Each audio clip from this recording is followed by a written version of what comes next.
Hello, everybody. Wow, look at all these people here to talk about Humble Bundle with me. It's pretty awesome. You guys could be doing literally anything else. It's Saturday night, but instead you're here with me. Makes me very happy. I feel very humbled. So first off, I have a question. Who here, show of hands, who here has heard of Humble Bundle? Fantastic. Okay, hands down. Another question. Raise your hand if you work in the game industry in any way. Cool. Okay, now keep your hands up. Now lower your hand if you are working with Humble Bundle in some way. Okay, cool. It's nice to know because what I see in the audience is there's a bunch of people that Humble Bundle is working with, and then there's a bunch that we have yet to work with. And I get that sense that there's something we can probably do to help each and every one of you, hopefully. So that's exciting to hear. It means that our work is never done. So the talk I'm going to give today is about love, loss, and digital mayhem, or rather, the origin of Humble Bundle, how it got started. A little bit more about me. My name is Joshua Knoles. I am a business developer at Humble Bundle. I mostly do mobile games and simulator bundles. If you guys haven't played simulator games, you're deeply, deeply missing out. And let's see. Let's move right into this. What is Humble Bundle? Well, it's the name of our company, but it's much deeper than that. It's one of these. It's not the only one we've done. We've done many, many bundles. And the thing I want you to take away from this one is not all of this information at once. Just the fact that there's this shelf, there's a bunch of games on the shelf. It's a promotion. It's a limited time promotion. This one went for 2 weeks. So that's not the only thing we do though. We do these 2-week promotions. We do a bunch of other style promotions, but we also have this thing called the Humble Widget. This is a little bit more focused towards developers, people that are developing their own games. It's a little purchase widget. You put it on your website. So let's say you're busy making your indie game. The last thing you want to be thinking about is the other things like, how am I going to sell it? Let's say you're not on Steam, or that's not really the concern right now, but one of the things you need to figure out is other ways to get people to buy your game. Using FTL as an example, they put this on their website. This is how they sell their game. So if you were to go to ftlgame.com to buy FTL, this is what you would see. Super easy to use. From the consumer end, all you do is put in your email address, choose your payment processor. We give you a download page and you start playing. For the developer, it's easy because all they have to do is ask us to set it up, we set it up, and they don't have to think about this ever again. Well, until they have new builds and things like that. But the goal of it is to make it super easy so that you can focus on your game and not worry about how you're going to get it to your customers. The other thing we do is something called the Humble Store. It's more of a traditional storefront like you're used to seeing. One of the things that's a little bit different about it is 10% of every purchase goes to charity. To this point, we've given, or rather, through the purchases, all of us have given $1.5 million to charity just through the store. But today we're going to focus mostly on Humble Bundles. And the reason for that is because that's where it all began. It's one of the really fun things. It's a great story. So the question becomes, why this? What makes a Humble Bundle special? Because in truth, I mean, in this day and age, there's a countless number of bundle sites, there's a countless number of ways to get discount games, discount merchandise just all over the place. And it's not like we invented the term bundle. Bundle's been around as long as sales have been. Just take any two things and put it together at a discount price and you get a bundle. So what is it about Humble Bundle that's so special? This is our little jingle that we've used since the beginning of time. Full disclaimer, this doesn't apply to every single bundle today, but when we first started in 2010, this was the thing we always did, and we still do this for some of our most popular bundles. Pay what you want, DRM free, cross-platform, helps charity. It's meant to run, it's meant to stick in your head. So we'll just go over this really quickly. Pay what you want means that you go to our site, it's a 2-week promotion or 1-week promotion or whatever it is, and we basically pose the question to you, what do you think this package of games is worth? And we honestly tell you to just pay whatever that is. You look at it, you see 5 to 10 games you like, you might think, it's worth $1, we'll let you pay that. Or you might think, I think each one of these games is worth $10 and you'll pay 50, 80 bucks, or very, very truly what you want to pay. And on top of that, as you all know, you can decide where it goes. You can send it to just developers, you can send it to charity. So it's a big part of what we do. Every single promotion we've done has always been pay what you want. DRM free is one of those things that everybody loves too. It's like the old days when you bought a game in a box, it's on a CD. 20 years from now, you can still pull that out and play it. Same deal, just a file. And back in this time too, there was a lot of other solutions for DRM, and a lot of them accidentally didn't work.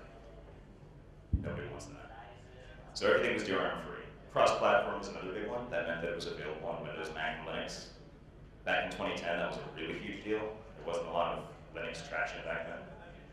And to make sure that that happens, because we require it in a lot of these bundles, we actually help out with the porting. So in addition to all these other things, we've come to these developers and try to find ways to help get them into a bundle by helping port their games to Mac or Linux, and eventually Android. Helps charity. We can talk a little bit more about this in detail. Here's some of the people we've worked with. It's by no means the whole list, but we've had the amazing pleasure of working with Docs Without Borders, WaterAid, Mozilla most recently. It's a ton of people on there. And this came from the idea of 2 people, and we eventually got to work with all of these charities. Some fun numbers. We've given, with the general contributions of everyone who's ever purchased a bundle, $48 million to charity over the last 4 years. And just because who doesn't like sort of like meaningless statistics of some kind, that's $23.14 exactly a minute for 4 years. That means like 7 programmers didn't get a latte that morning and instead just gave it to charity every minute for 4 years. It's pretty awesome. Also, those are supposed to be coffee cups. I got it off like a free clip art site. Looks kind of like a pea, but hopefully you get the picture. So to understand the bundles, let's go back to 2005. As you can see, not a lot's happening. It's going to be 5 years till the first bundle happens. But it's important to know that because the idea started back then with a company called Wolfire Games. Wolfire Games was a company of a couple dudes, 3 to 5, depending on who you ask, consisting of David Rosen, Jeffrey Rosen, John Graham, Aubrey Sir. These are the main people. These names will become a little more relevant because 2 of them became the co-founders of Humble Bundle. And they were working on a game called Looper. And it's exactly what this looks like. It's anthropomorphic rabbits beating the shit out of each other. If anyone's played it, you know how brutally difficult it is, but also how brutally rewarding it was. And so it had this interesting niche, this subset of a community that really got, really wrapped themselves around this thing. And they went on to make a sequel called Overgrowth. And in an effort to try and figure out a way to keep the community getting bigger, to figure out how to promote this game in sort of the indie scene. Keep in mind this is like, pre-2010. They tried to find other ways to do cool things to get people to not just buy their game or pre-order their game, but just so people knew what it was. And so one of the things they did is they worked with another game called Natural Selection 2, and they did this, which is called, what they called the sale, was the Organic Indie Pre-Order Pack. And it's actually really funny to look at this stuff now, because you're pre-ordering 2 alpha games for $39.95, which in this day and age sometimes sounds kind of high, sometimes doesn't. But back in this time, it meant you were getting these 2 games, you got instant access to them, you were paying 40% off. And they were both massively popular. I mean, Natural Selection 2 came out, and it's an amazing game. Overgrowth is still in production. So that's one thing that they were working on. There was also a guy that did a sale previous to this that was an inspiration for what would eventually become Humble Bundle, which was 2D Boy. That's Ron Parnell. He made a game called World of Goo.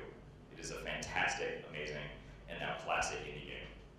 And he did a Radiohead style promotion. It was basically like, hey, come to my site, pay what you want for World of Goo. Just tell me how much you think it's worth, go ahead and pay that, you can have the game. In addition, of course, there was Steam. They were doing cool stuff. They've always done cool stuff.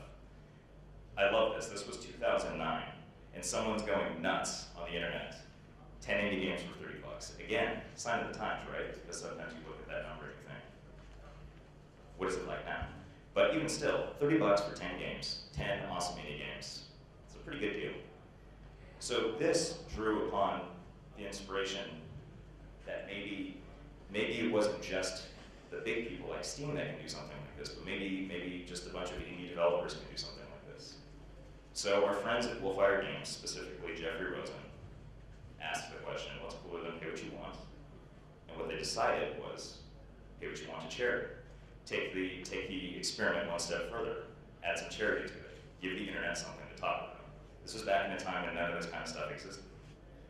And so what was born on May 4th, 2010 was a beautiful baby bundle called the Humble Indie Bundle. I love this font with a passion, by the way. I mean, look at this. This is the impact font. You're using all of the Photoshop filters no one should use. There's a smoke filter. I love it. But the bigger part, I suppose, is the bundle sold, the total revenue, the number of people that worked on it. Just two guys. It's just John Graham, Jeffrey Rosen. They sold over 100,000, well over 100,000 bundles, over $1 million in revenue. And the thing is they got all their indie friends together. They all agreed to be in this thing. And it was an overwhelming success. Got a ton of press. Do you guys remember this? Were you present when this happened? Cool. Don't worry. We'll get to you later whenever you join the fray. So we gave the internet something to talk about. And they made it fun too. They added things along the way. They tried to make it pressworthy every single day the bundle was going on. So they did other things like they released stats. They added a game.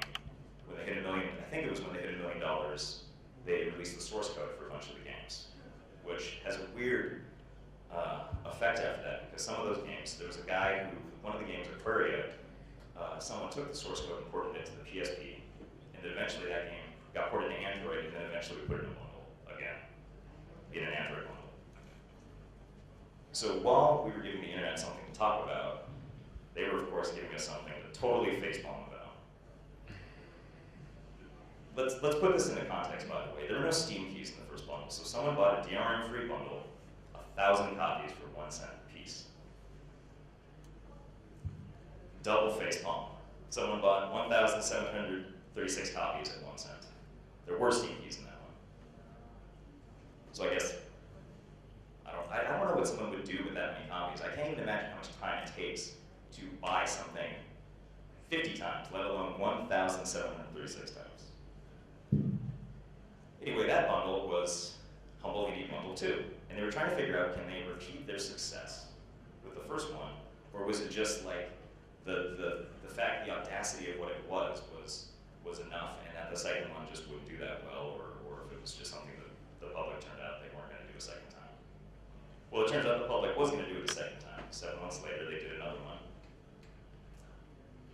The first bundle made 138,000 bundles sold and $1.2 million in revenue, so as you can see, the number got way higher.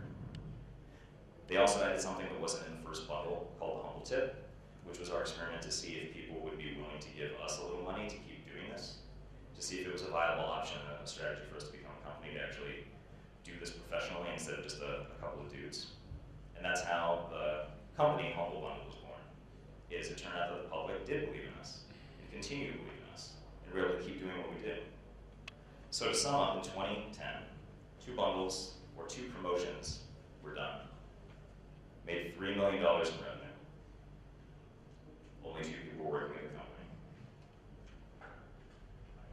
2011, it was now 6 bundles, and even more, just more of everything for the most part, to the point of exponentially so. That's when I joined, by the way. I was employee number 9, and we were in a 1-bedroom loft in San Francisco. Just all these people crammed into it. It was actually very fun. We converted the bedroom into the conference room with a call room. And the bathroom had a shower, which for some reason feels really weird in the office, but it's actually really useful and cool as it turns out. And we also did a lot of interesting experiments. It was this whole thing was an experiment. And we just kept doing more and more experiments, and we keep doing more and more experiments to see what people end up liking. And one of them was called the Voxatron Debut Bundle, which had, as it turned out, one of my favorite games of all time, The Binding of Isaac. Fantastic game. But it just goes to show also that in addition to being a sweet game, there was a bunch of discovery in each and every one of these bundles. So we tried this thing. We tried doing a debut where we're helping indie buddies of ours that have a really sweet game get in front of a bunch of people who are clearly listening now. 2012 is getting kind of crowded. There's a hell of a lot of icons there. 13 promotions, 3+ million bundles moved, $21 million, 13 people. The office is getting overwhelmingly crowded. We also did a couple more experiments in 2012, including our first Android bundle. I don't know if you guys remember that. It was especially cool to me because I just bought a brand new Android device. And so I suddenly have all these cool games to play. World of Goo is in there. And the other cool thing about that too is it was also DRM free, cross-platform, all that stuff, and now it just added another thing to it. So you got it for Windows, Mac, Linux, and Android. The funny thing about this too is we called this thing the Humble Bundle for Android because we had no idea if people were going to understand that that meant, was it for Android, what was it for? So we thought, okay, so we want to say it's a Humble Bundle like you've come to know, but it's also for Android, to get people to understand that you can now get it on Android. Turned out no one understood that, everyone just thought it was for Android. So we changed it to Humble Bundle with Android, which did absolutely nothing, really. The people who got it at first already got it. The people who didn't get it still didn't get it. So now we call it Humble Bundle : PC and Android. I'm not sure if we can be more direct, but then we did because on the site we use these fun icons that you can see right there. And we converted to doing like game boxes and Android icons and like all kinds of stuff to try and communicate this what we thought was going to be like a really simple idea, but in truth, you know, your title and your branding can just make or break what people think about these things. We also introduced the widget I talked about, quietly at first, because we're a really small team. Creating something like this, we had to go through one of the co-founders, who was also an engineer. You'd think something like this, you should have like a form or something where you can just like make it quickly, but instead we had to like write it down on like a notepad and give it to the co-founder, and he would just go over it every night and just create these things. And now, in 2014, there's over 2,000 of them. It's like solitaire. In Windows, you guys heard that. When you win anyway. We also did the very first Humble Music Bundle. It was just music. That's also a big part of the bundles. We often offer soundtracks, not just in MP3, but also in FLAC, because people love that lossless stuff. It does sound really great. And this was one of our first experiments with the idea as could this digital distribution platform we're slowly making, could this actually turn into something that people would use for other things? We also did some other cool stuff. We did Game Jam with Mojang. And we did our very first ebook bundle, which went over super well. Again, another experiment into can this be used outside of just games? But back to games, this is where a lot of you might have remembered us. We did our very first AAA bundle, or as I would say here, the first non-DRM free bundle. Because up until this point, every bundle we had done had been cross-platform. You know, Windows, Mac, Linux, DRM free. And we were faced with this thing like with the THQ bundle, like do we just say no? Do we not do this? Or do we look at it and go like, okay, we really want to give these sweet games to customers. We want to sell this to people, but it means that some of these games, most of them, or perhaps all of them, are Windows only, and you have to get them through Steam. So we unleashed it on the internet. And this was an image the press used for it. A giant THQ golf ball smashing into one of my beloved Android bundles. They called it a major step backwards. And there's a lot of press like this. And that's totally cool. I mean, people should feel how they feel about this stuff. But it still did well. Moving on to 2013, 53 promotions. I mean, these numbers are just getting higher and higher. 40 people. We've now, in 2013, we moved offices twice. That's growth for you. That, by the way, that dude there is a rendition of one of the co-founders, John Brown. He's a beefy guy. I hope some of you have had a chance to meet him. In 2013, we launched the weekly bundle. We had so much stuff going on the front page on humblebundle.com that we had to start putting it on other tabs. So we had the weekly bundle, and it was also an interesting test ground we could use, an experimental place where we could do stuff sort of like the THQ bundle, where we could do stuff like, well, maybe we want to do other publisher bundles or other things that may not fit to the natural mold. And so we did that. We continue to do that kind of stuff on the weekly bundle, and they tend to be really cool promotions. Hope you guys have been liking them. Most of you probably remember the Humble Origin bundle, though. That might be, how many of you first heard about us from the Humble Origin bundle? Really? One. Maybe a couple more. So it was our biggest bundle to date. It made $10 million in revenue. Over 2 million people bought it. It was a huge deal working with EA. It had Battlefield 3, it had The Sims 3, it had Crisis 2. Just a huge, huge bundle.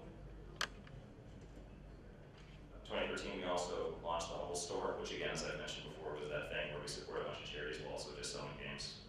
Like I say that like that's somehow nonchalant. But it's a pretty big deal. I mean, just with the Humble Store, $1.5 million given to charity. And that brings us up to present day, where God knows what we're capable of at this point, but we're hoping that we can continue to do cool experiments. It's kind of the idea. Just to sum it up, in 2014, we have already started doing cool experiments. This is actually live on our site right now. You can go buy this one. And it's the Humble Mozilla bundle. And the big thing about this is you can now play your games in a browser natively. You're reported to this thing called asm.js. I can't hope to explain it. I'm not one of the engineers that put it together. But it does let you play all of these games just straight up in your browser natively. It's not like streaming from somewhere, it's not a player, it's just games in your browser. Which, that could be huge. That could be a bunch of opportunities. I mean, I fired this up on my Android tablet, which it most certainly was not made for that. And some of them do run. There's no touch controls, so you can't do anything with it. But the fact that these games, which were never available, well, some of these were, but most of these games were not available on Android, and you can just fire it up off a website. That takes the cross-platform thing to just this insanely new level, where now it's not even about Windows, Mac, or Linux. It's like, does whatever you're using have a browser that you could potentially play these games? And we've gone nuts with tabs. If you've ever been to our site, we have a bajillion tabs now. This year we established new ones for eBooks, mobile, and this new thing called Flash, which are even more limited time promotions than what we already do. They're like 3 days long. So we're just blowing up is what I'm getting at.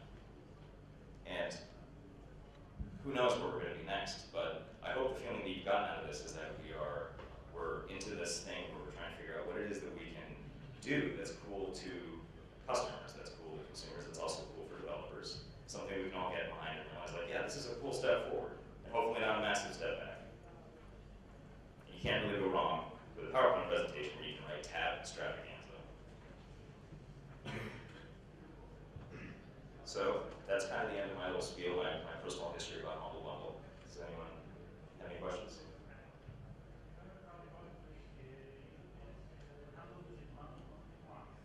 That's true. Yes, we only did it once. It's something that's always a thought of ours. We are still, despite being 50 plus people, we have a lot on our minds, and I think it's one of those things where we do one. Actually, we kind of did one. We did a weekly bundle that was all music, but it wasn't really quite the same thing. It was just with one artist. It was more like a publisher style bundle. But it is the potential. We never close the door on these things. I can't promise it's in the works right now. And music is even harder to try and curate than games, because every single one of our promotions, we do try to make them super cool for people. And ultimately, by the way, if you never go and read our Facebook comments, it is just gold to read. It is so much fun to read, because there's always someone that is so pissed off. I mean, we could put every single AAA game that's been made and will be made into a bundle. And someone's going to be like, this is full of shitty games. Any other questions?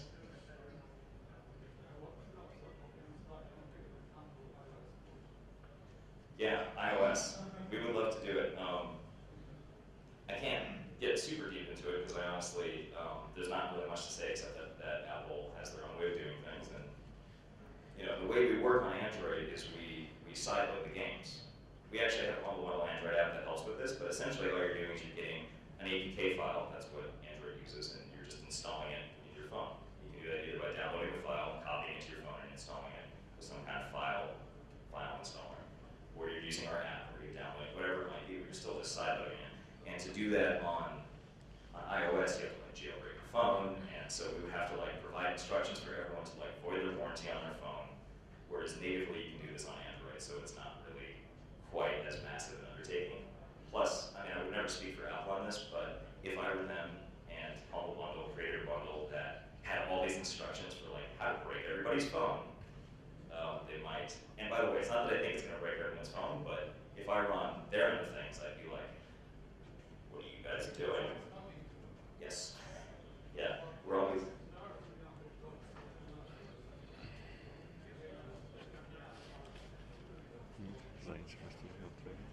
You mean the App Store on iOS?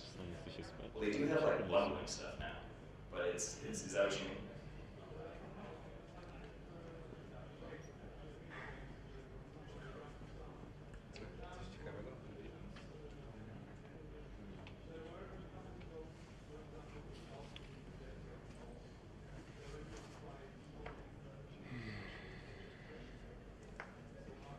true. Apple does have codes for their games.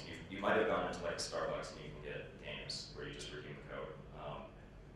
I don't know if it's something that can be done sort of like Steam keys, where we're able to provide Steam keys for everybody. I think it's on a much more limited basis. This is definitely a question for individual developers who could explain more about sort of the ins and outs of what it's like to work with the iOS ecosystem. But my understanding is simply that like a mass amount of codes is probably not possible.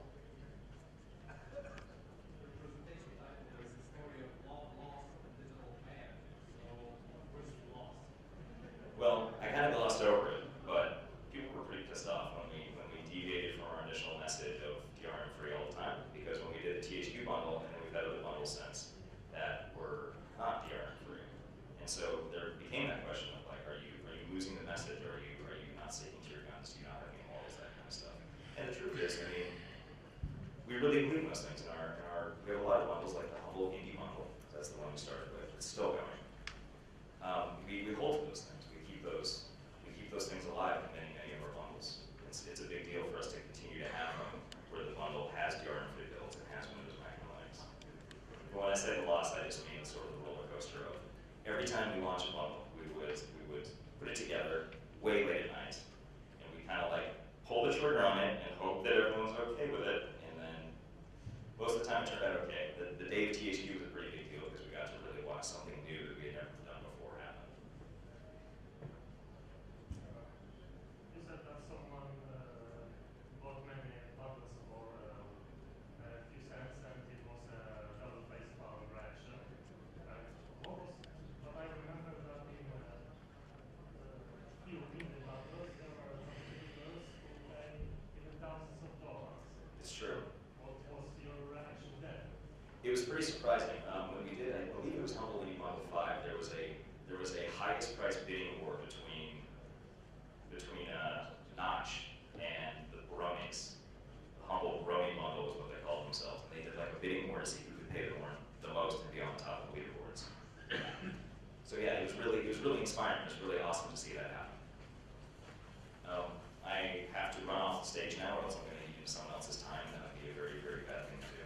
So thank you everybody for coming out and listening to this today. If you have any more questions, I'm just going to hang out somewhere around here and I'm happy to answer anything.